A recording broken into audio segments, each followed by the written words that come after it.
It's time once again for the One Take 10-Minute Wrestling Podcast. It's the O Wrestling Podcast. I'm your host, CW. Thank you so much for listening. Make sure to hit that bell on YouTube and subscribe to the podcast on any and all platforms. Today, we're talking about Cody Rhodes and where the road leads.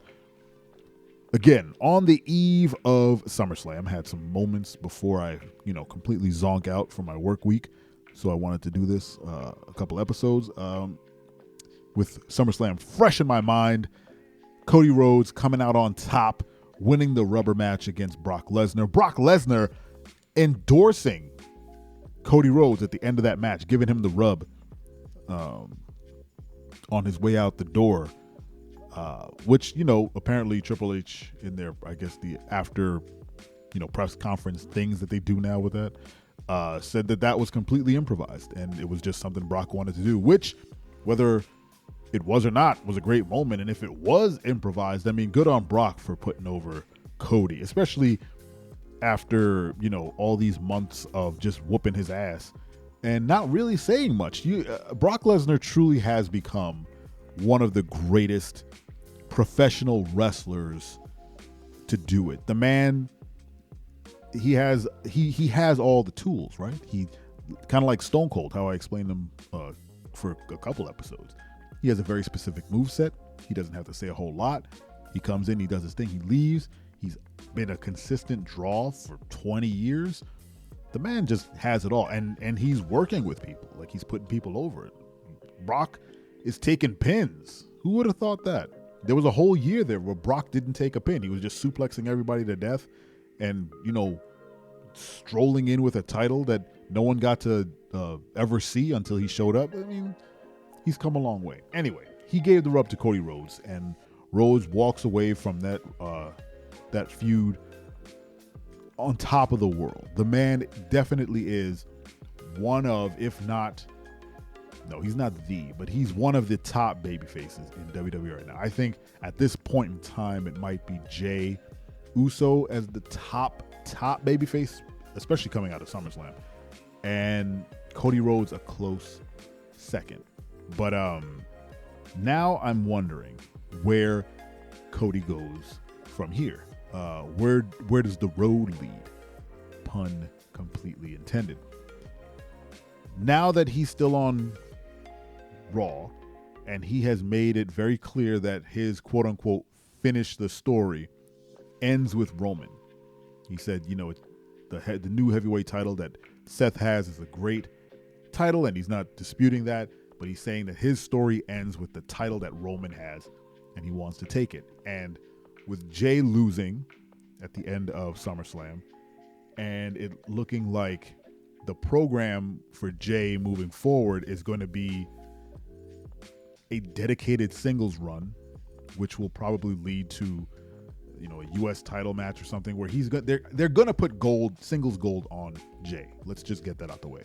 But it seems like they're setting up what I would think is Jey and Jimmy's dream match of them wrestling each other at WrestleMania 40, which I was all for Jey winning the title. Now I'm all in on him and his brother's dream of wrestling each other at WrestleMania. If that can be a dream come true for WrestleMania 40, I really hope that happens for them. Just let them have that moment together, tear the house down together, maybe even for the US title or the IC title or whatever. Again, I'm going off on all these other great wrestlers, but not on Cody. That being said, that kind of opens the door back up for Cody to kind of go back after Roman. But again, it would either require us to forget that the WWE draft ever happened, which I think we've all forgotten at this point, because friggin' Judgment Day's on NXT all the time, and they shouldn't be.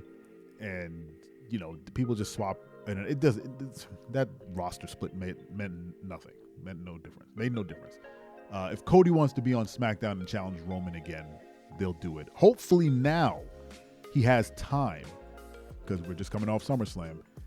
It's August. We have till next April in Philly to get Cody in a position to take on Roman again. And it seems like they're kind of working that angle where The bloodline has fallen apart, but he still has Solo. We have to get Solo out of the picture and either with Jimmy or with Jay or on his own or whatever, so that Roman is solo and his first solo no bloodline loss gets to Cody. Cody gets the title, he finishes the story, and then, I don't know, retires. Who knows? Again, he says finish the story. At that point, do you retire? What is this? What is the next story, I suppose? But now we're past Brock, and he got the rub, and he's on top. The man is damn near, like, you can't defeat him. After you after you beat Brock Lesnar so definitively, who do you put in front of Cody that can legitimately win in the, pantheon of kayfabe, right? Like, who are you going to put up? Like, Seth? He did the Seth thing. And if they're thinking, like, maybe we'll give him the heavyweight championship and then, kind of put title for title on the line, and Roman's like, of course I'll take another title from you, and then Cody wins all the titles, and he's the guy with every single gold belt, which would suck, but also be a pretty great visual of him like a boxer holding all these friggin' belts. Oh wait, they got rid of the red and blue one, didn't they?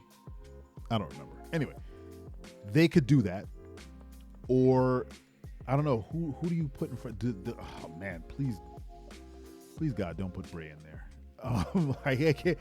Bray is a huge draw, and that's why I said it. But it would do nothing for either person if they went into a feud together. But again, I don't know who it's Gunther, isn't it? It's Gunther. They had their epic showdown at Royal Rumble, and everyone thought they were going to try to get a program going with Gunther and Cody for SummerSlam. SummerSlam's now in the rearview mirror. Brock Lesnar was the guy he went up against. Gunther came out on top on Drew. Who knows what's going to happen with Drew now. But maybe Cody slides in there and he takes that title from Gunther and then reintroduces the white and gold classic title like he did so many years ago. Who knows? I don't know, man. I'm purely speculating on what's next for Cody. I'm not a booker, right?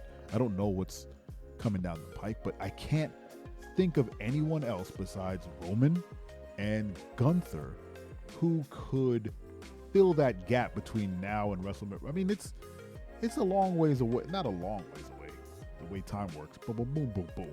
It'll be here before you know it. But closing that gap between Cody taking on Roman again at WrestleMania 40 in Philly, there has to be something, right? Cody's whole shtick is coming out and being the underdog, but he's 100% not an underdog anymore. Like, there's no promo he can cut where we're going to believe that he's fighting against the odds. He honestly has to fight every person in the Judgment Day, Rhea Ripley included, for me to ever believe that he's on the back foot, right? Like, there needs to be a concentrated effort to get Cody in a position where he is the underdog again. And how do you do that? How?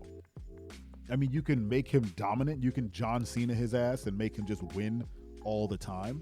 But then his promos become very unrelatable. Like, you can't relate to the common man if you're just whooping everybody's ass.